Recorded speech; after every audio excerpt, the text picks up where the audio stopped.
George Washington Carver was a badass. So, if you're anything like me, George Washington Carver was like casually mentioned throughout your childhood, usually in this context. Harriet Tubman was a conductor on the Underground Railroad, Martin Luther King Jr. ended segregation, and George Washington Carver invented peanut butter. And they would keep mentioning it. Hell, it was even in an episode of Time Squad, Season 1, Episode 10. George Washington Carver. Right, yeah, the guy who chopped down the cherry tree. No, you're thinking of George Washington, America's first president. This George was the scientist who came up with more than 100 uses for the peanut. And I kept being like, what's the big deal? I mean, peanut butter is rad, but it's not that rad. It wasn't until my junior year of high school that I got the answer to my question, and it was in an extra information section of a bio textbook. You see, Carver didn't invent peanut butter, he just popularized it. But what's more important is why he popularized it. George Washington Carver basically predicted the Dust Bowl. You know, the Dust Bowl that destroyed sharecroppers' land, contributing to the already raging Great Depression and leading African Americans to move to urban centers, precipitating the white flight of the 40s and 50s.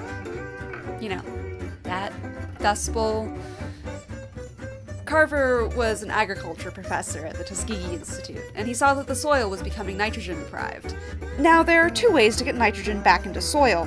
The first is lightning strikes, and the second is the planting of peanuts and other legumes. So Carver did the sensible thing and invented 140 uses for the peanut. He would go around with his mobile classroom called the Jessup Wagon and teach farmers about the importance of crop rotation and the wonders of planting legumes. But the problem was, peanuts were a relatively unpopular crop at the time. I mean, sure, some people ate them, but for the most part, they were used to feed livestock. So, Carver published a multitude of different uses for the peanut, and in turn, he became famous. He worked with Henry Ford to create plant-based gasoline. Teddy Roosevelt asked him for advice on American agricultural matters. In 1941, he was called a Black Leonardo by Time magazine. This was a man born into slavery. When he's only a week old, he and his mother are kidnapped. He's the only one who's recovered, and he's the sickly, tiny orphan when the Civil War ends and he's freed from slavery. So his former owners proceed to take him in and raise him like a son. His former owner's wife teaches him how to read and write when the local school won't take him. And when he is finally accepted to college, they kick him out once he shows up on campus because they didn't realize that he was black. And this man becomes known as one of the smartest men in America. That's friggin' awesome!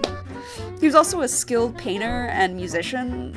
At one point, he toured the country as a pianist to raise money for the Tuskegee Institute. George Washington Carver is undoubtedly historically important. Just think about how popular peanut butter is in the United States. Now think about how not popular peanut butter is everywhere else. We have George Washington Carver and World War II meat shortages to thank for that. Reese's should have a shrine dedicated to him. Kids with deathly peanut allergies should curse his name. But instead, he's just sort of name-dropped during Black History Month. And I get why we tell kids that he invented peanut butter. It's like how we tell kids that Edison invented the light bulb. But with Edison, we go back and clarify. Not with George Washington Carver. It just really annoys me, because it makes me wonder, who else's history are we forgetting, or just glossing over? Hi, thanks for watching my video. I really have to thank Nerdy and Quirky, who told me to make this video, over a month ago at NerdCon. Follow me on Twitter, @TheMuseSappho, and like, share, subscribe. Thanks.